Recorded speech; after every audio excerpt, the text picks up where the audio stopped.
개찬송 262장 날 구원하신 예수님. 가사를 생각하면서 찬양드리겠습니다.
교독문 82장 빌립보서 2장입니다. 교독하도록 하겠습니다. 너희 안에 이 마음을 품으라. 그는 근본 하나님의 본체시나 오히려 자기를 비워 종의 형체를 가지사 자기를 낮추시고 죽기까지 복종하셨으니 곧 십자가에 죽으심이라.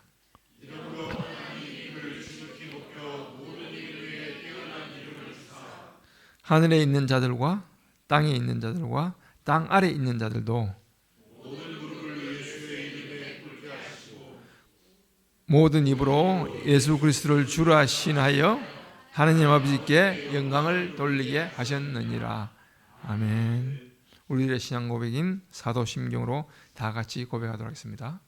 전능하사 천지를 만드신 하느님 아버지를 내가 미사오며 그의 아들 우리 주 예수 그리스도를 미사하니 이는 성령으로 잉태하사 동정녀 마리아에게 나시고 본디오 빌라에게 고난을 받사 십자가에 못 박혀 죽으시고 장사한 지 사흘 만에 죽은 자 가운데서 다시 살아나시며 하늘에 올사 전능하신 하나님 우편자 계시다가 저리로서 산자와 죽은 자를 심판하러 오시리라. 성령을 미사하며 거룩한 공예와 성도가 서로 교통하는 것과 죄를 사해 주시는 것과 몸이 다시 사는 것과 영원히 사는 것을 미사옵나이다. 아멘. 작사해 주시기 바랍니다. 찬송가 150장 갈보리 산 위에 찬양 드리겠습니다.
저희들 대표해서 장명화 집사님께서 대표 기도했겠습니다.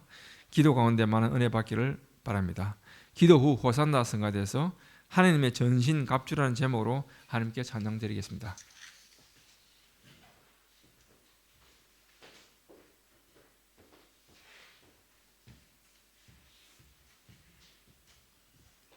다 같이 기도 드리겠습니다.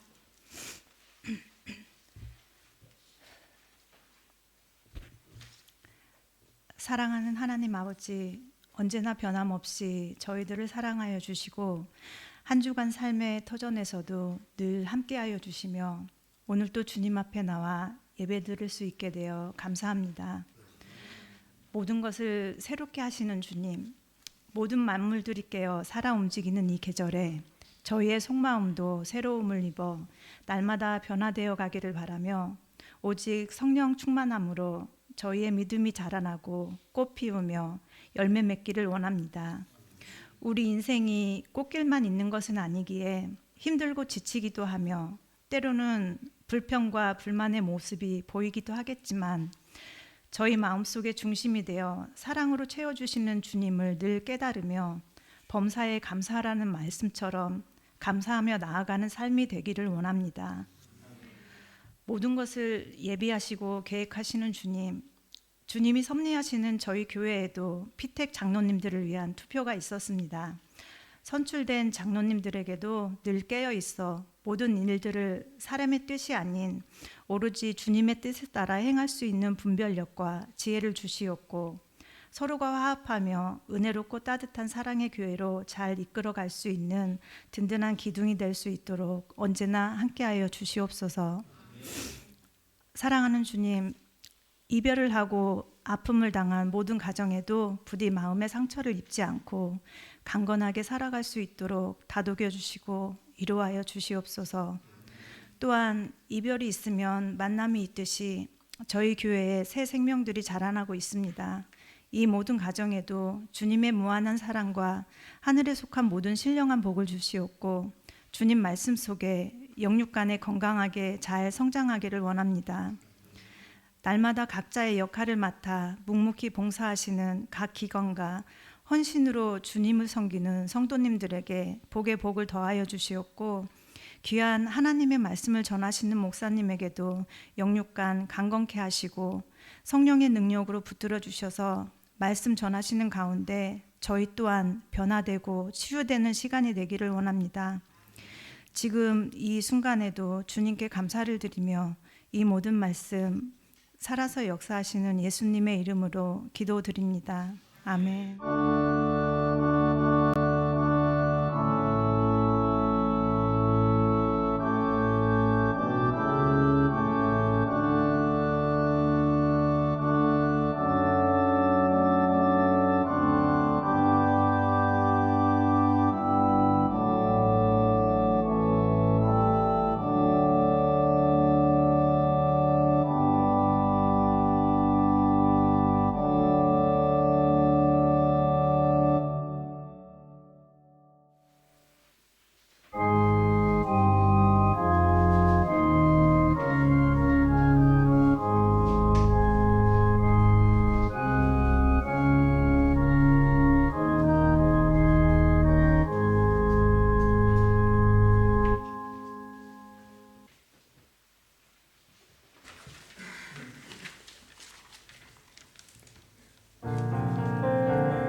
출애굽기 13장 1절에서 10절까지 사회자가 성경을 봉독하겠습니다. 성경책 101면입니다. 여호와께서 모세에게 일러 이르시되 이스라엘 자손 중에 사람이나 짐승을 막론하고 태에서 처음 난 모든 것은 다 거룩히 구별하여 내게 돌리라. 이는 내 것이니라 하시니라. 모세가 백성에게 이르되 너희는 애굽 곧 종이 되었던 집에서 나온 그날을 기념하여 유교병을 먹지 말라. 여호와께서 그 손의 권능으로 너희를 그곳에서 인도해 내셨습니다. 아보별 이날에 너희가 나왔으니 여호와께서 너를 인도하여 가나안 사람과 헷 사람과 아모리 사람과 히위 사람과 아부수 사람의 땅 곧 내게 주시려고 내 조상들에게 맹세하신 바 적과 꿀이 흐르는 땅에 이르게 하시거든. 너는 이날에 이 예식을 지켜 이래 동안 무교병을 먹고 일곱째 날에는 여호와께 절기를 지켜라. 이래 동안 무교병을 먹고 유교병을 내게 보이지 않게 하라 하며 이 땅에서 누룩을 내게 보이지 않게 하라.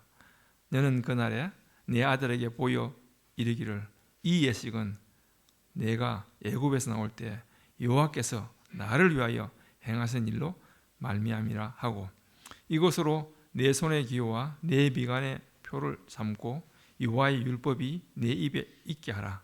이는 여호와께서 강하신 손으로 너를 애굽에서 인도하여 내셨음이니 해마다 절기가 되면 이 규례를 지킬지니라.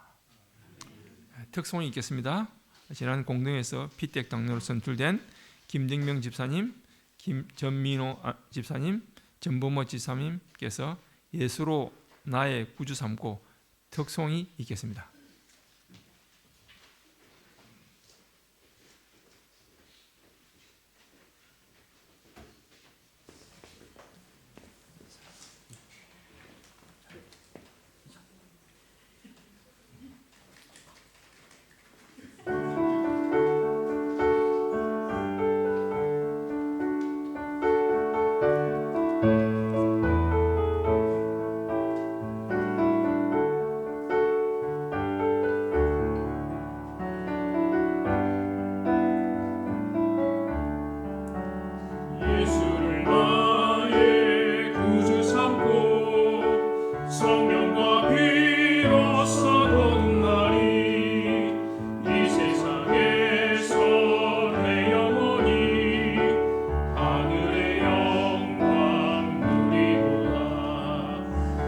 이것이 나의 간증이요 이것이 나의 찬송일세 나 사는 동안 끊임없이 구주를 찬송하리로다 온전히 주께 맡기네요 사랑의 음성을 듣는 중에 왕래하는 것과 하늘의 영광 보리로다 이것이 나의 간증이요 이것이 나의 찬송일세 나 사는 동안 끊임없이 구주를 찬송하리로다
목사님께서 초태생을 드리라는 제목으로 말씀을 전하겠습니다. 많은 은혜 받기를 바랍니다.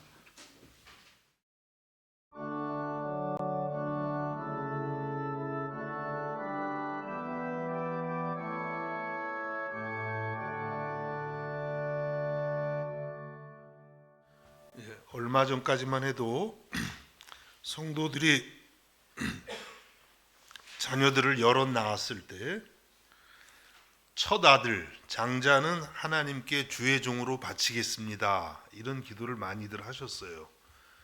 요즘은 뭐 다 하나, 많이 나면 둘, 셋 나면 거의 기절하는 수준의 그런 시대를 살고 있지만, 전에는 뭐 여섯, 일곱, 저도 7남매 여섯째 거든요. 아들로서는 막내. 그런데 어쨌든 전에는 그래서 첫째들이 신학교를 많이 갔어요. 실제로 부모님이 그렇게 소원 기도했다 그래서 신학을 한 그런 분들이 있었습니다. 첫째 분들은 주의하시기를 바랍니다. 어떻게 될지 몰라요. 예. 자, 그리고 또 어떤 분들은 뭐 요즘도 그건 그렇지만 사회에 나가서 청년들이 이제 학교 졸업하고 또 사회에 나가서 첫 직장을 얻고 첫 월급을 받았을 때 그 첫 월급을 몽땅 하나님께 드리는 경우가 종종 있었어요. 첫 것이니까 겁나죠. 근데 이미 뭐 첫 월급은 다 지났고 또 괜찮으시겠어요. 그런데 첫 월급을 몽땅 드리는, 얼마나 아까워요. 근데 무슨 뜻이에요? 그거는 첫 월급을 드린다는 의미보다도 내가 살아가면서 하나님께서 주시는 나의 이 직업과 또 이 물질을 통해서 하나님께 영광을 돌리겠습니다. 내가 소유한 모든 것이 전부 하나님의 것입니다. 이렇게 고백을 하는 것이죠. 아주 참 귀한 그런 신앙의 고백이라고 생각이 됩니다. 그리고 오늘 우리가 주일에 이렇게 교회 나와서 예배하는 것도 사실은 한 주일의 첫날을 드리는 거예요. 세상에서는 일요일 그러잖아요. 일요일 그러면 마지막 날이 되죠. 월, 화, 수, 목, 금, 토, 일. 야, 이제 내일부터 죽었다. 월요일이네. 마지막 날인데 성경적으로는 이 날이 또 첫날이에요. 예수님이 부활하신 날, 안식 후 첫날 이렇게 말하거든요. 그래서 여러분 이제 한 주간이 지금 시작되는 거예요. 우리에게는 마지막 날이라고 생각하지 마십시오. 이미 시작했습니다. 한 주의 첫날. 그래서 이 날을 하나님께 예배 드린다는 것은 뭐냐면 이제 뭐 다 아시겠죠. 앞으로 남은 한 주간을 하나님 앞에서 살아가겠습니다. 한 주간을 전부 하나님께 드립니다. 하나님이 한 주간 저와 함께 해 주시옵소서, 이렇게 기도하는 것인 줄로 믿습니다. 성경은 우리에게 이렇게 첫 것을 드리라고 많이 말씀하세요. 첫 것을. 그래서 또 어떤 분들은 이제 구약 시대는 당연히 있었죠. 월삭이라 그래서 매월 첫날을 하나님께 제사를 드려요. 또 지금도 그렇게 하는 분들이 있어요. 2월 1일, 3월 1일, 4월 1일. 그것도 또 의미가 있다고 봅니다. 오늘 우리가 읽은 본문에는 하나님께서 우리에게 초태생을 드리라 이렇게 말씀합니다. 처음 난 것. 사람이 됐든 이제 초태생, 수컷 초태생, 사람이 됐든, 사람은 수컷이라고 안 하나요? 하여튼 장자, 그리고 짐승, 가축의 첫 번째 초태생을 하나님께 드리라, 이렇게 구약 시대에 말씀을 하십니다. 오늘 우리가 읽은 본문 출애굽기 13장 1절과 2절을 다시 읽어봅니다. 여호와께서 모세에게 일러 이르시되 이스라엘 자손 중에서 사람이나 짐승을 막론하고 태에서 처음 난 모든 것은 다 거룩히 구별하여 내게 돌리라. 이는 내 것이니라 하시니라. 하나님께서 이제 이 시점이 어느 시점이에요? 6월절이 막 지났습니다. 애굽에서 막 해방되어서 이제 광야로 행진하기 직전의 그런 모습들인데요.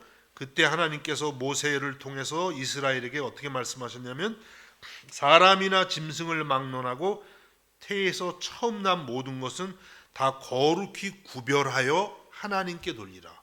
여러분, 거룩하다는 게 성경적인 의미로 구별한다는 거예요. 그래서 처음 것은 딱 따로 떼어서 구별해서 하나님께 돌리라. 하나님께 드리라. 하나님이 뭐라고 하셨습니까? 이는 내 것이니라. 사람들의 것이 아니라 하나님의 것이다. 첫 것은 하나님의 것이다. 사람이 됐든 물질이 됐든 하나님의 것이다. 이렇게 말씀하셨습니다. 또 이렇게 말씀하신 이유는 23장 전체를 보게 되면 하나님이 어떻게 말씀하시냐면, 하나님께서 10번째 재앙을 애굽에 내릴 때, 여러분 지난주에 말씀드렸었죠? 10번째 재앙, 애굽의 장자들을 다 치시잖아요. 또 짐승의 초태생들을 다 하나님이 치셨죠. 그때에 하나님께서 이스라엘의 장자와 초태생은 어린 양의 피로 다 보호하신 거 아시죠? 그래서 하나님이 본래는 이스라엘의 장자나 초태생도 다 죽어 마땅한 존재들이에요. 하나님 앞에 다 죄인들이니까. 그런데 하나님께서 이스라엘의 장자와 초태생은 이렇게 구별해서 하나님께서 구원해 주셨다. 그렇기 때문에 이스라엘의 장자와 초태생은 전부 너희들의 것이 아니라 하나님의 것이다. 이렇게 하나님께서 하나님의 소유권을 주장하고 계시는 것입니다. 그래서 이스라엘은 이제 짐승이 태어나면 첫 번째 것은 그냥 제물로 하나님 앞에 드려요. 아깝다고 생각하면 안 돼. 하나님 것이니까 드렸어요. 예. 그럼 사람은 어떻게 되나요? 첫 번째로 드리라는 인간도 뭐 제물로, 하나님 제일 싫어하는 거죠. 사람의 경우는 장자가 태어나면 양이나 염소나 또 혹은 너무 생활이 가난하면 비둘기 같은 것을 그 장자를 대신한다는 게 참 중요한 단어예요. 성경에서 대속, 속량, 구속 이런 여러분 좀 그런 단어들 좀 헷갈리시죠? 그런 단어가 많이 나오는데 대신 속죄물로 드린다, 대신 헌물로 드린다, 그런 뜻이 있습니다. 그래서 그런 짐승들을 통해서 이제 대신 제물을 드림으로써 장자를 하나님께 바치는 예식을 거행했던 것입니다. 이런 모습은 우리가 예수님에게서 가장 잘 찾아볼 수 있는데요. 예수님이 나셨을 때 예수님의 부모 요셉과 마리아가 아기 예수를 데리고 이제 성전에 들어가서 예수님 장자잖아요. 하나님 아버지께 바칩니다. 그 말씀이 누가복음 2장 22절에서 24절까지 이렇게 기록되어 있습니다. 모세의 법대로 정결 예식의 날이 참에 아기를 데리고 예루살렘에 올라가니, 부모님이 아기 예수 장자를 데리고 예루살렘 성전에 올라갑니다. 이는 주의 율법에 쓴 바 첫 해에 처음 난 남자마다 주의 거룩한 자라 하리라 한 대로. 이 13장 우리가 읽은 이 본문을 인용하는 거예요. 주의 율법에 쓴 바 첫 해에 처음 난 남자마다 주의 거룩한 자라 하리라 한 대로 아기를 죽게 드리라고 하셨으니까, 또 주의 율법에 말씀하신 대로 산비둘기 한 쌍이나 혹은 어린 집비둘기 둘로 제사하려 함이더라. 그래서 예수님 대신해서 이제 하나님 앞에 제물을 드리는데 산비둘기 한 쌍이나 혹은 어린 집비둘기 둘로, 숫자는 똑같을 것 같아요. 한 쌍이나 둘. 비둘기를 이제 하나님께 제물로 예수님 대신 드리러 가셨다고 말씀하고 있어요. 무엇을 알 수 있습니까, 여러분? 예수님 가정이 부자였다는 거예요, 가난했다는 거예요? 굉장히 가난했다는 거죠. 산비둘기 둘, 어린 양 하나 정도는 여러분 보니까 다 바칠 수 있을 것 같네요. 근데 예수님 가정은 얼마나 어려웠던지 양이나 염소나 이런 짐승 드릴 만한 게 없어가지고 그냥 흔한 비둘기, 여기도 흔하잖아요. 잡기는 좀 어려울지 모르겠지만 산비둘기, 집비둘기 그거 2마리 해가지고 하나님께 제물로 바치는 거예요. 여러분이 예수님보다 훨씬 부자인 거 아세요? 예수님 이렇게 가난하게 자라셨어요. 가난한 가정에서 나서, 그러니까 가난한 사람들의 마음을 주님이 잘 아시죠. 그렇게 드리는 것을 볼 수가 있습니다. 이와 같이 하나님께서는 첫 태생을 하나님께 드려라 이렇게 말씀했어요. 그러면 왜 이렇게 말씀하고 계시는 것입니까? 앞에도 잠깐 언급한 것처럼 이제 이스라엘은 첫 태생뿐만 아니라 사실은 첫 태생을 드리라는 건 뭐예요? 대표의 대표성. 모든 사람들이 다 하나님께 속했다는 거예요. 애굽에서 구원할 때에 하나님께서 어린 양을 희생하고 또 애굽의 장자들을 희생해서 이스라엘을 구원했기 때문에 이스라엘 모두가 하나님의 소유다. 이것을 하나님이 가르치고 계시는 것입니다. 그래서 이스라엘 사람들은 장자와 초태생을 하나님께 드리면서 어떤 고백을 하는 거예요? 하나님 이제 이 장자를 대표해서, 장자가 우리를 대표했고 우리 모두가 전부 하나님의 것입니다. 그동안에는 바로의 백성들이었고 또 우리가 우리의 삶의 주인인 줄 알았는데 아닌 것을 이제 깨닫습니다. 하나님, 내 생명, 내가 가진 모든 소유, 모든 것이 전부 주님께 속해 있습니다. 내 인생 전부가 주님 것입니다. 내 인생 전부를 주님 앞에 드립니다. 이렇게 고백을 했던 것입니다. 이 말씀을 오늘 우리에게 적용하면 어떤 의미가 될까요? 우리는 예수 그리스도의 보혈의 공로로 구원 얻은 하나님의 자녀가 되었습니다. 그렇죠? 예수 그리스도가 십자가에서 흘리신 그 보혈의 공로로 이제 하나님의 자녀가 되었습니다. 그럼 그게 전부일까요? 그게 전부가 아니라는 거예요. 이스라엘이 유월절에서 구원받은 게 전부가 아닌 것처럼 그 다음부터 이제 이렇게 헌신이 요구되는 것처럼 우리들도 예수 그리스도의 보혈로 구원을 받았지만 그것이 끝이 아니라는 거죠. 하나님이 그리스도의 보혈을 보고 우리를 넘어가시는 은혜를 입었지만 이제 그 다음에는 우리들이 우리 인생 전부를 주님 앞에 드리는 그런 과정이 우리에게 남아 있다고 말씀하고 있습니다. 그래서 우리들도 주님 앞에 이제 나는 주님의 은혜로 구원받아서 주님이 십자가에 흘리신 그 피값으로 구원을 얻어서 나는 주님의 것이 되었습니다. 내 모든 것 다 주님 것입니다. 이렇게 고백할 수 있기를 주님의 이름으로 축복합니다. 고린도전서 6장 19절과 20절에서 너희 몸은 너희가 하나님께로부터 받은 바 너희 가운데 계신 성령의 전인 줄을 알지 못하느냐. 너희는 너희 자신의 것이 아니라 값으로 산 것이 되었으니 그런즉 너희 몸으로 하나님께 영광을 돌리라. 이렇게 말씀하고 있습니다. 하나님의 성령이 우리 안에 거하시는 거예요. 예수 믿으면 삼위일체 하나님이 늘 우리와 함께 하시는데 하나님의 성령은 우리 안에 거하고 계십니다. 그래서 우리가 성령의 전, 하나님의 전이 되었다고 말씀합니다. 그러면서 너희는 너희 자신의 것이 아니다. 기분 상하시나요? 나는 내 건데 이 소중한 나의 인생 누구도 건드릴 수 없어. 하나님도 그러면 안 되죠. 너희는 너희 자신의 것이 아니다 이렇게 말씀해요. 왜냐하면 값으로 산 것이 되었으니 이 값이 뭐예요? 하나님의 아들 예수 그리스도의 피. 그 이상 소중한 건 없어요. 그 피의 값으로 하나님이 우리를 샀어요. 하나님이 돈 주고 산 것도 아니고 세상에선 돈 주고 사면 굉장히 귀한데 그 정도의 가치가 아니고 하나님의 아들의 피의 값으로 하나님께서 여러분을 샀어요. 그래서 하나님의 것이라는 거예요. 여러분 이와 같은 하나님의 소유권을 인정할 수 있기를 주님의 이름으로 축복합니다. 이제 더 이상 내 것이라고 하지 마세요. 하나님 것입니다. 알아서 써주세요. 그런즉 너희 몸으로 하나님께 영광을 돌리라. 이제는 우리는 하나님의 영광을 위해서 살아가야 된다고 말씀하고 있는 것입니다.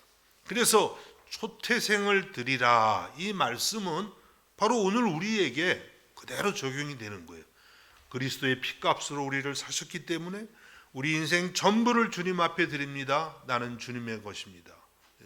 그렇게 주님께 온전히 여러분을 드리고 살아가실 수 있기를 예수님의 이름으로 축복합니다. 아멘이 조금 약하시네요. 다들 좀 아직도 그냥 내 뜻대로 살고 싶으시죠? 예, 뭐 저도 그런 거 많아요. 그렇지만 이제 말씀을 전해야죠, 뭐 그렇죠? 여러분 하나님의 것이 된 줄로 믿으시기를 주님의 이름으로 축복합니다. 예, 꼭 이렇게 해야만 이제. 예, 어쨌든 너무 중요한 말씀이에요. 제가 설교를 잘 못해서 그렇지. 이 초태생을 드리라는 게 얼마나 참 우리에게 마음에 크게 도전하시는 것인지 몰라요. 두 번째, 초태생을 드린다. 나를 주님께 드린다는 것은 날마다 내 삶의 누룩 같은 죄악을 제거하는 삶을 살아가는 거예요. 회개한다는 것이죠. 오늘 본문 출애굽기 13장 이제 6절과 7절을 보면 이레 동안 무교병을 먹고 일곱째 날에는 여호와께 절기를 지키라. 이레 동안에는 무교병을 먹고 유교병을 내게 보이지 아니게 하며 내 땅에서 누룩을 내게 보이지 아니하게 하라. 이 말씀은 하나님이 이제 이스라엘 백성들이 광야를 지나가잖아요, 앞으로. 그리고 이제 어디를 들어가게 돼요? 약속의 땅, 가나안을 들어가게 되는데 거기에 들어가면 이제 이렇게 절기를 지키라, 이렇게 말씀하고 계시는 거예요. 그래서 6월절이 종교력으로 1월 14일이고 유대인의 종교력으로 1월 15일부터는 무교절이라는 게 시작돼요. 일주일간. 지난주에도 좀 말씀드렸죠. 그 이제 일주일 동안에 어떻게 해야 되냐면 무교병만을 먹어야 된다, 이렇게 말씀하고 있어요. 보통 일은 아닙니다, 여러분. 무교병이 어떤 거라고 말씀드렸죠? 이스트가 안 들어간 그냥 곡물이나 밀가루를 그대로 구운 것, 딱딱하고, 그 일주일 동안 먹는, 한번 여러분 궁금하시면 해보세요. 집에 가서. 무교병 여기도 팔죠. 하긴 오스트리아 빵들은 뭐 대체적으로 무교병 비슷해요. 딱딱하고. 한국에서 처음 온 분들은 그 슈바르츠 브롯 그거 있죠? 시커먼 거. 그 냄새에 거의 그냥 사망하시려고 그러더라고요. 얼마나. 근데 그거 막 자꾸 먹으면 맛있잖아요. 또 오래 산 분들은. 또 한국에 가서 그 유교병을 못 먹죠. 한국 빵들은 그 다 이스트에 부풀려서 그냥 부들부들하잖아요. 근데 어쨌든 무교병은 정말 아무것도 안 들어간 거예요. 그래서 그냥 곡식 그냥 굽는데 그거 일주일간 씹는 거 보통 아닌 것이죠. 자, 이 무교병을 먹는 그 기간인데 하나님이 이때는 어떻게 하라고 하셨냐면 7절을 다시 보면 유교병을 내게 보이지 아니하게 하며 내 땅에서 누룩을 내게 보이지 아니하게 하라. 이 일주일 동안은요, 유교병, 부풀린, 평상시는 부풀린 빵을 먹는 거예요, 다. 이것이 혹시 집에 있으면 일주일 전부터 유대인들은 그렇게 했다 그래요.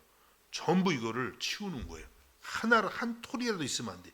유교병을 다 치우고, 그 다음에 누룩, 효모, 이스트, 심지어는 곰팡이까지 전부 청소를 합니다. 그래서 일주일 전에 이제 대청소를 하는 그런 시간을 이들이 갖는다 그래요. 지금도 그렇게 한대. 유대인들이 6월절 전에 일주일 전에 전부 이 누룩 찾기 운동, 유교병 제거하기 운동, 이런 거를 한다고 하는 게 무슨 뜻입니까? 지난주에 말씀드렸죠. 누룩은 성경에서 항상 그런 건 아니지만 대체적으로 좀 부정적인 의미가 있어요.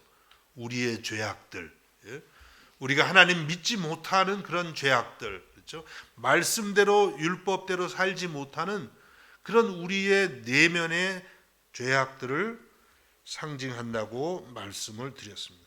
그래서 이 일주일 동안 무교절 기간에는 계속 회개하는 거예요.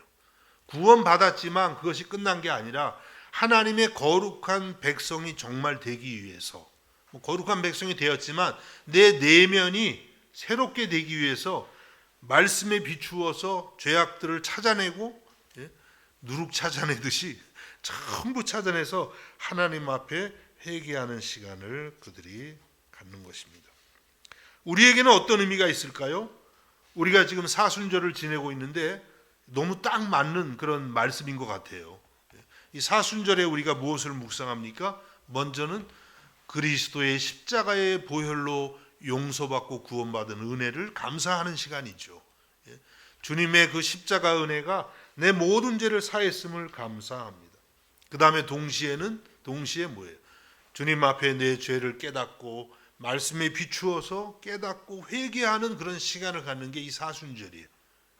그래서 이 절기에는 우리가 지나친 그런 뭐 오락들이나 그런 것들은 주의하고 과식도 조금 주의하고 여기서는 그 사순절에 특별히 고난주간 마지막 사순절의 마지막 주간이 고난주간인데 그때는 생선을 많이 또 드신다 그러더라고요. 고기를 안 먹고 좀 그래서 난 그런 생각했어요. 그거 더 좋은 건데 어떻게 보면 더 비싼 거 먹네 그런 생각했는데 어쨌든 간에 절제하는 그런 절기죠. 모든 것을.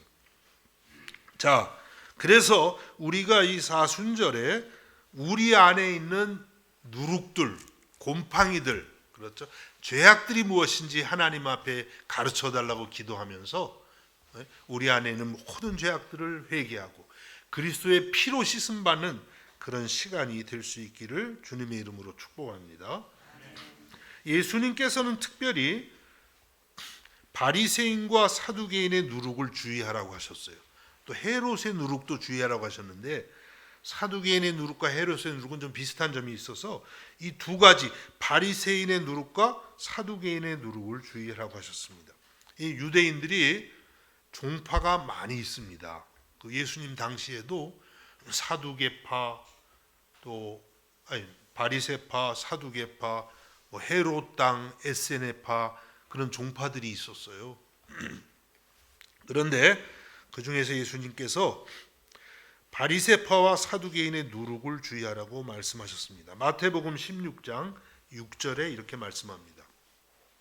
예수께서 이르시되 삼가 바리새인과 사두개인들의 누룩을 주의하라 하시니 바리새파와 사두개파들의 누룩을 주의하라 하시니 또 누가복음 12장 1절에 보니까 그동안에 무리 수만 명이 모여 서로 밟힐 만큼 되었더니 예수께서 먼저 제자들에게 말씀하여 이르시되 바리새인들의 누룩 곧 외식을 주의하라 이렇게 말씀하셨어요. 바리새인들의 누룩이 뭐예요?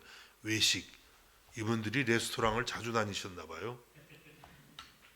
또 진짜인 줄 알고 그 외식이 아닙니다. 외식은 집 밖에 나가서 밥 먹는 게 외식인데 그 외식이 아니에요. 이걸 모르시는 분들은 성경 열심히 보셔야겠어요. 외식은 뭐예요? 위선이죠. 위선. 속은 변하지 않고 겉은 그럴듯하게 하는 것. 저도 좀 그렇게 해볼까요? 이렇게 가운 멋있게 비싼 걸로 좀 차려입고 뭔가 좀 딱 하고 머리에 또 뭐 하나 써볼까요? 이렇게 딱. 그럼 여러분들이 야 목사님 좀 거룩하게 보이네. 그럴지 모르겠어요. 예, 외식을 주의하라. 외식은 하십시오. 예. 자 이렇게 말씀을 하셨어요. 그래서 외식이란 하나님 앞 우리 신앙생활은 하나님 앞에서 하나님의 말씀을 통해서 나의 내면을 자꾸 보는 거예요. 다른 사람의 내면 너무 보시지 말래 그러지 마시고 나의 내면을 보면서 늘 회개하는 것입니다. 그렇다 보면 어떻게 돼요? 아, 내가 정말 죄인이구나. 이걸 갈수록 깨닫죠.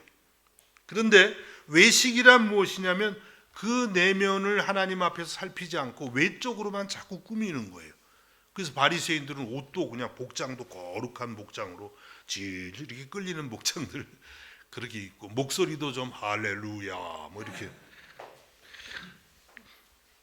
전혀 거룩하지가 않나 보네요. 여러분의 웃음소리가 그렇게 하고 사람들 보는 데서 딱 손들고 기도하고 사람 안 보는 데서 절대 기도 안 하고 그렇게 했던 거예요. 그분들이.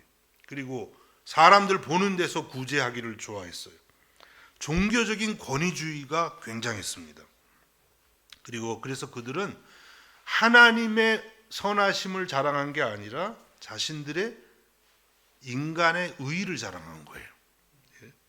그것을 주의하라는 거예요. 우리 신앙생활 할 때. 그런데 오염되지 않도록 여러분, 신앙생활은 진실을 찾아가는 것이에요. 하나님은 진실하신 분이에요. 우리의 내면이 하나님 앞에서 정말 거짓됨을 깨닫고 주님을 닮아가는 것이 우리의 믿음 생활이 되는 것입니다. 여러분, 우리의 믿음이 어디에서 시작되는 것입니까? 답이 간단하죠. 예수님 믿는 데서 시작되죠. 그런데 동시에 또 하나의 시작점이 있는데 그것은 뭐냐면 내가 죄인됨을 깨닫는 데서 시작되는 거예요. 내가 죄인됨을 깨닫지 못하고 신앙생활을 하면은요 바리새인이 되는 거예요. 바리새계가 아니라 이런 위선 외식하는 그런 사람이 되고 마는 것입니다. 그 신앙생활은 정말 예수님이 아니면 난 소망 없어요. 정말 죄인이구나, 내가 죄인 중에 괴수구나, 정말 세상에서 내가 제일 큰 죄인이구나, 이렇게 깨닫는 데서 시작되는 거예요. 신앙생활은. 이런 은혜가 있기를 주님의 이름으로 축복합니다.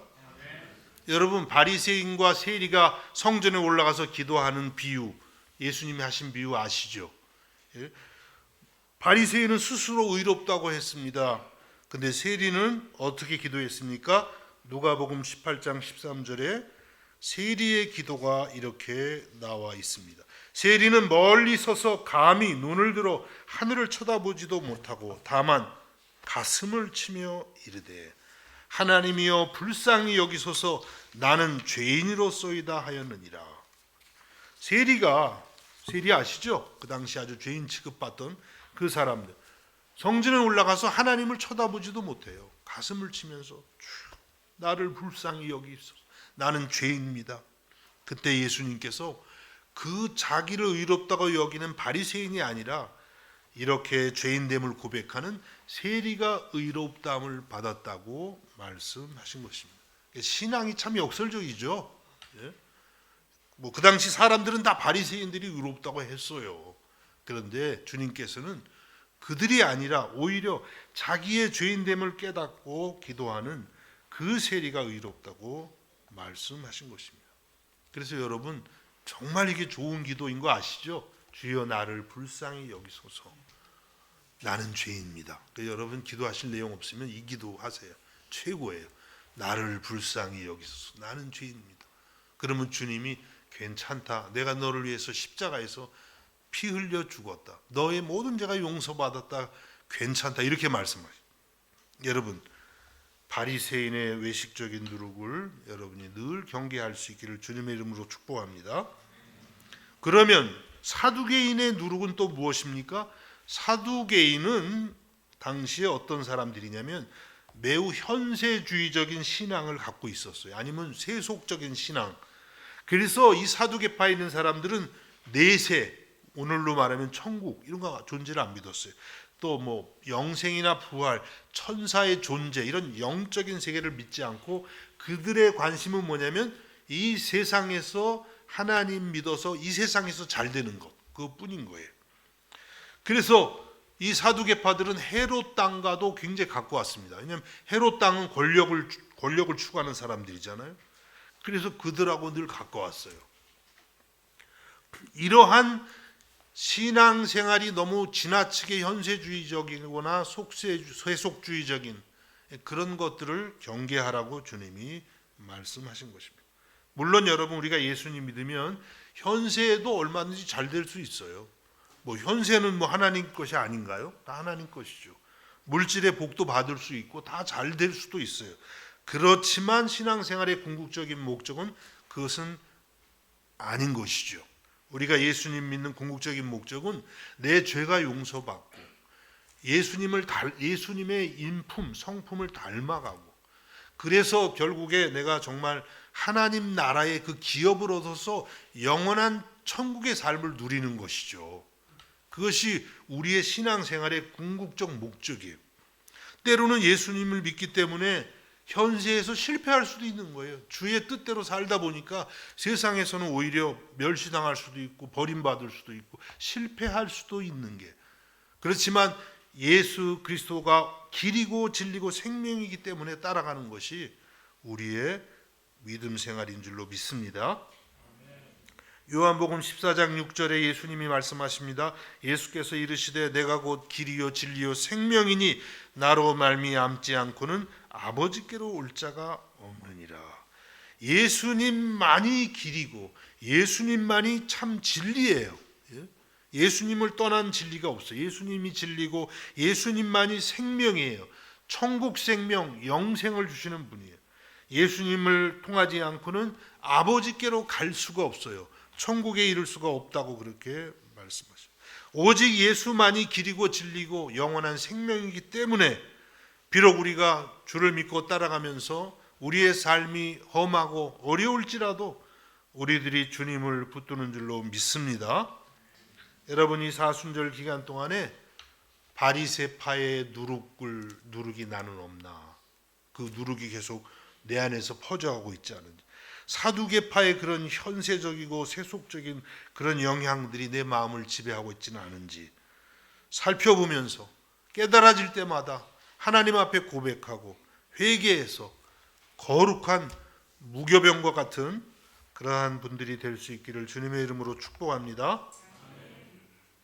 마지막 세 번째로는 이 유월절과 무교절의 교훈을 다음 세대들, 미래 세대, 자녀들에게 전수하라고 그렇게 말씀하십니다. 오늘 출애굽기 13장 8절과 9절에 너는 그 날에 내 아들에게 보여 이르기를 이 예식은 내가 애굽에서 나올 때에 여호와께서 나를 위하여 행하신 일로 말미암음이라 하고 이것으로 내 손의 기호와 내 미간의 표를 삼고 여호와의 율법이 내 입에 있게 하라. 이는 여호와께서 강하신 손으로 너를 애굽에서 인도하여 내셨음이니. 이렇게 말씀하고 있습니다. 이제 앞으로 가나안 땅에 들어갔을 때 자녀들에게 이 유월절 혹은 무교절 예식을 치르면서 그 의미를 상세하게 설명하라고 그렇게 말씀을 했습니다. 여러분, 이 구약 성경을 보면, 아니 신약 성경도 마찬가지인데요, 자녀들에게 신앙 교육하고 미래 세대에 신앙 교육하는 책임이 우선은 가정의 부모에게 있다는 것을 거듭해서 말씀을 하고 있어요. 목사님, 교회에 있는 거 아닌가요? 물론 교회에 있죠. 당연히 교회가, 이제 우리 교회가 그 부분에 참 갈수록 더 많이 신경을 써야죠. 우리 청년들은 다음 세대인가요? 현 세대인가요? 하여튼 다음 미래 세대라고 쳐주죠. 청년들, 우리 지금 주일학교 하는 어린이들, 이들에 대한 이제 신앙 교육 굉장히 중요한 것이죠. 정말 최선을 다해야 되는 그런 부분인데, 그러나 성경을 보면 첫 번째 그 교육의 책임이 누구에게 있다는 거예요. 오늘 여기 말씀, 내 아들에게, 이렇게 말씀, 자녀들을 기르는 부모에게 먼저 첫 번째 책임이 있다고 말씀하고 있습니다. 여러분, 우리들이 부모로서, 아니 부모가 아니더라도 뭐 청년들이라도 앞으로 부모가 될 것을 생각하면서, 혹은 또 우리의 미래 세대 다 자녀들이죠. 우리의 다 자녀들이죠. 그들을 우리가 신앙 교육할 수 있는 그런 책임 의식이 우리에게 있기를 간절히 바랍니다. 여러분, 지금 이 이스라엘을 출애굽시키는 지도력을 발휘하는 모세, 그 모세를 누가 교육시켰나요?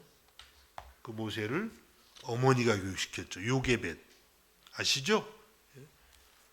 바로의 공주의 딸이 되었지만, 입양되어서 딸이 되었지만 실제 교육은 누가 시켰어요? 어머니 요게벳이 유모가 되어서 어려서부터 모세에게 신앙을 가르친 거예요. 요 하나님의 신앙. 그래서 그 신앙이 이제 기초가 되어서 모세가 하나님을 알게 되고 이스라엘 백성을 광야로 인도하고 이스라엘의 기초를 놓는 그런 위대한 지도자가 되었던 것입니다. 여러분, 우리들이 이러한 책임감을 가지고 우리의 자녀들, 우리의 미래 세대들을 이와 같이 양육해 갈 수 있기를 주님의 이름으로 축복합니다. 어떻게 가르치라고 했나요? 오늘 특이한 말씀이 있죠. 내 손의 기호와 내 미간의 표를 삼고. 그 율법 말씀, 유월절에 대한 이 교훈을 손목에 이렇게 기호를 삼으라는 건 달라는 거죠. 이렇게 달라는 거겠죠. 그다음 이마에 붙이고 이마에다가 두르게 해서 말씀을 기록해가지고 항상 잊지 않도록 그렇게 하라고 하신 것이. 요즘 같으면 뭐예요? 문자를 보낼 때 뭐 또 뭐가 있을까요? 메시지를 보낼 때 똑같은 건가요? 얘가 없으니까 똑같이 반복해서 또 뭐가 있어요? 뭐 액자도 선물하죠. 말씀 그렇죠? 자녀들에게 또 뭐가 있어요? 기억이 안 나네. 여러분들 생각해 보세요. 자녀들에게 하여튼 하나님의 말씀을 정 안 되면 손목에 진짜 한번 메어줘 보세요. 하나님이 세상을 이처럼 사랑하사. 실제로 유대인들 중에 정통적인 유대인들은 지금도 그렇게 하잖아요. 그거 보셨어요, 여러분? 손목에 진짜로 메고 이렇게 다니는 거. 예, 참 대단하죠. 하나님의 말씀을 그만큼 가깝게 하라. 그 다음에 또 어떻게 하셨어요? 여호와의 율법이 내 입에 있게 하라. 그리고 하나님의 말씀을 늘 묵상하도록 나의 입에뿐만 아니라 자녀들의 입에도 늘 있게 하라는 거예요. 여러 가지 세상적인 그런 이야기들보다도 그런 것이 아니라 하나님의 말씀이 늘 입에 있게 하라. 그래서 유대인들은 지금도 그 정통적인 유대인들은 모세오경을 어렸을 때 전부 외운대요. 모세오경이 여러분 뭔지 아세요? 창출 레민신이잖아요. 창세기, 출애굽기, 레위기, 민수기, 신명기. 이걸 그냥 다 외우는 거예요. 몽땅.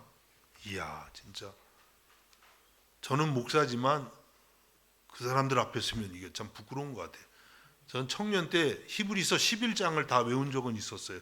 그래서 성경 암송대에 나갔는데 한자도 안 틀리고 외웠는데 아니 뭐 장려상밖에 안 주더라고요. 뭐 어른들은 막 틀렸는데 1등 주고 왜 그러냐 했더니 청년이라 감점이 좀 있대나요? 뭐 그랬는데 지금 다 잊어버렸어요. 근데 야, 이 모세오경을 유대인들이 다 외운다는 거 우리도 한번 그렇게 해보면 어떨까요? 외우고 묵상하고 그냥 외우는 것만이 아니라 이 말씀을 가지고 또 토론하고 이 오늘날 생활에 어떻게 적용되는지 야 진짜 대단하죠. 우리는 너무 말씀에 대한 이 공부가 부족한 것 같아요.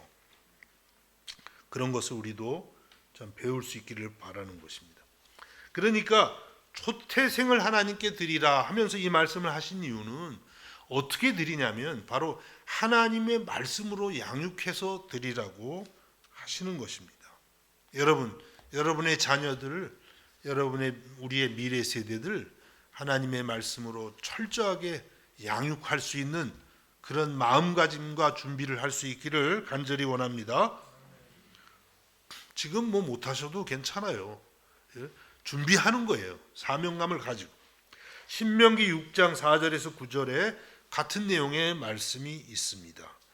이 말씀은 히브리인들에게는 제일 중요한 말씀이에요. 아니 우리들에게도 예수님께서 제일 가는 첫 번째 계명이 이 말씀이라고 하셨어요. 쉐마, 히브리어로 그러는 쉐마는 들으라 이런 뜻인데 굉장히 이제 중요한 말씀이에요. 그래서 말씀을 읽어보면 이스라엘아 들으라 쉐마 이렇게 나오죠. 우리 하나님 여호와는 오직 유일한 여호와이시니 한 분밖에 없는 하나님. 너는 마음을 다하고 뜻을 다하고 힘을 다하여 같은 말씀이죠. 그만큼 정성을 다해서 내 하나님 여호와를 사랑하라. 하나님 사랑하라. 오늘로 말하면 예수 그리스도를 사랑하고 하나님 아버지를 사랑하고 성령님을 사랑하라. 삼위일체 하나님을 사랑하라. 마음을 다해서. 그리고 오늘 내가 내게 명하는 이 말씀을 너는 마음에 새기고 가르치기 전에 먼저 우리 마음에 새기는 거예요. 이 말씀은 그냥 완전히 외우고 피가 되고 살이 되도록 정말 유일하신 우리 하나님, 유일하신 구주 예수 그리스도 내가 그분을 마음과 뜻과 정성을 다해서 사랑해야겠다. 마음에 새기라는 거예요. 그 다음에는 뭐라 했어요? 내 자녀에게 부지런히 가르치며. 그렇죠. 부모의 역할, 여러분 자녀들의 신앙의 정도는 우선은 여러분에게 책임이 있어요. 예? 부지런히 가르치며 집에 앉았을 때든지 길을 갈 때든지 누워 있을 때에든지 일어날 때에든지 이 말씀을 강론할 것이며, 야, 자녀들이 엄마 왜 이래, 아빠 왜 이래, 너무 귀찮아, 그래도 할 수 없는 거예요. 예? 누웠는데도 잠자야 되는데 하나님이 세상을 이처럼 사랑하사, 예? 내 부모를 공경하라 뭐 이러면서 계속, 예? 그래도 하라는 거예요. 귀찮아도. 예? 강론하다는 건 말씀을 상세히 가르치라. 여러분들이 다 말씀의 교사가 돼야 됩니다. 그래서 우리 주일학교 교사 선생님들이 있지만 우리 성도들은 전부 말씀의 교사가 돼야 되는 줄로 믿습니다. 아니, 선생님들만 하면 되고 목사님만 하면 되지. 아니, 모든 하나님의 자녀들이 하나님의 말씀을 넉넉히 가르칠 수 있는 그런 교사의 수준까지 가실 수 있기를 주님의 이름으로 축복합니다.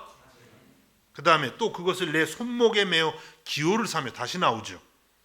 내 미간은 이마예요. 붙여 표로 삼고, 여기 또 하나가 더 나오죠. 내 집 문설주와, 집에 들어갈 때 문의 기둥에다가도 말씀을 붙이고 바깥문 대문에다가도 말씀을 붙여서 들어가면서 오직 유일하신 여호와 하나님, 마음과 뜻과 힘을 다해서 하나님을 사랑하라 하셨구나 생각하면서 들어가.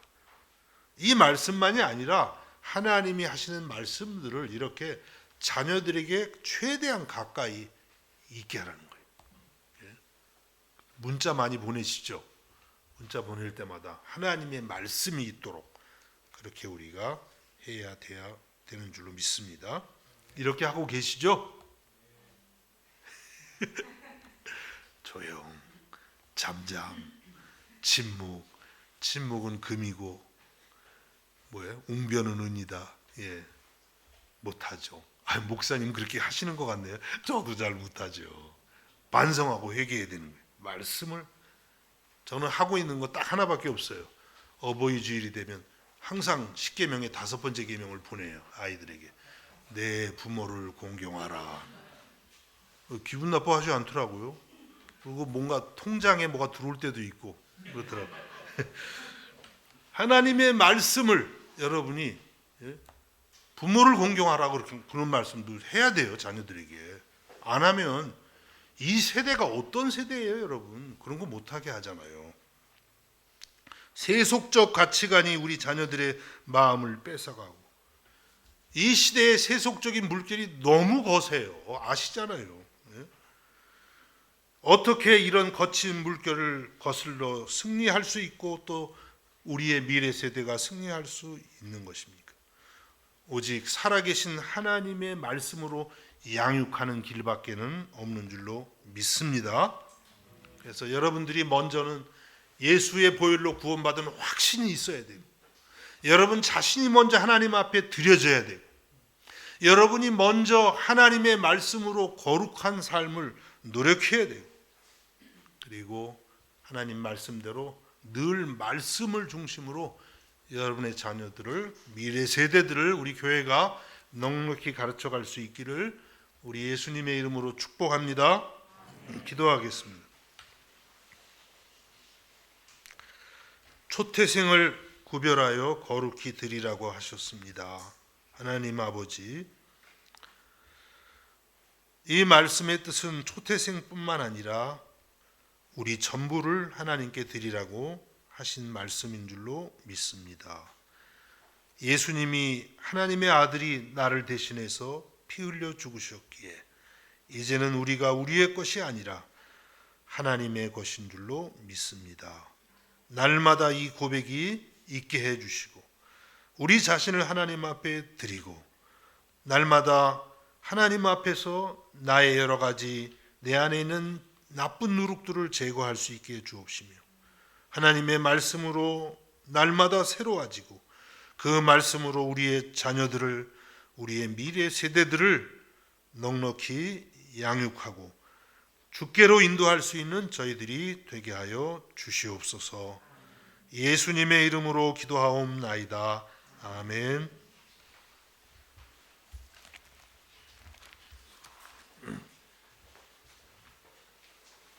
우리 찬송가 353장 십자가 군병대여서 찬양하겠습니다.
기도하시겠습니다.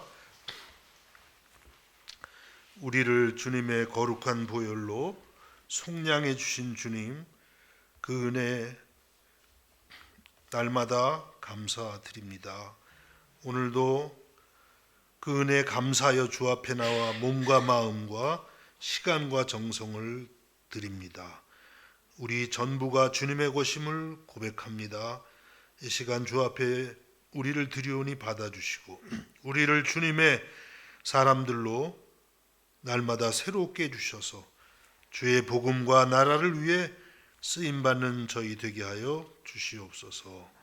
주 앞에 나와 온 몸과 마음을 드리는 주의 자녀들을 주님께서 받아주시고 저들의 삶 속에 주의 은혜와 주의 평강과 믿음과 소망과 사랑이 충만한 삶이 날마다 계속되게 하여 주옵소서. 예수님의 이름으로 기도합니다. 아멘. 우리 자리에서 일어나셔서 635장 주기도문을 찬양하시겠습니다.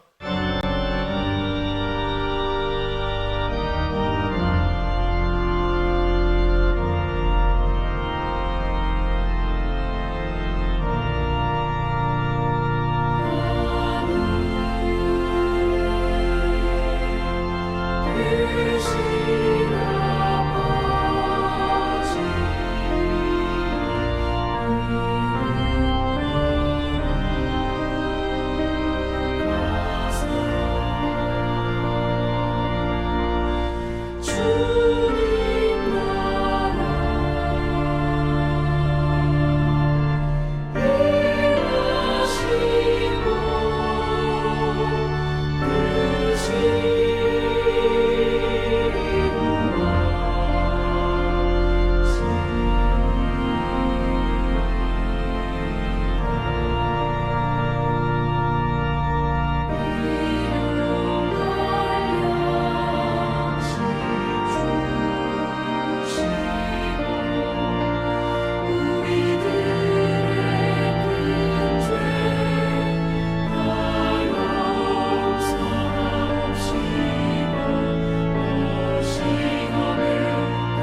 지금은 우리 주 예수 그리스도의 은혜와 하나님 우리 아버지의 무한하신 사랑하심과 성령의 감화 감동 위로하심과 교통하심의 역사가 이 시간 아버지 앞에 나와 예배하는 사랑하는 성도들 머리 위에 저들의 가정과 학업과 생업 가운데에 이제로부터 영원까지 함께 하시기를 간절히 축원하옵나이다.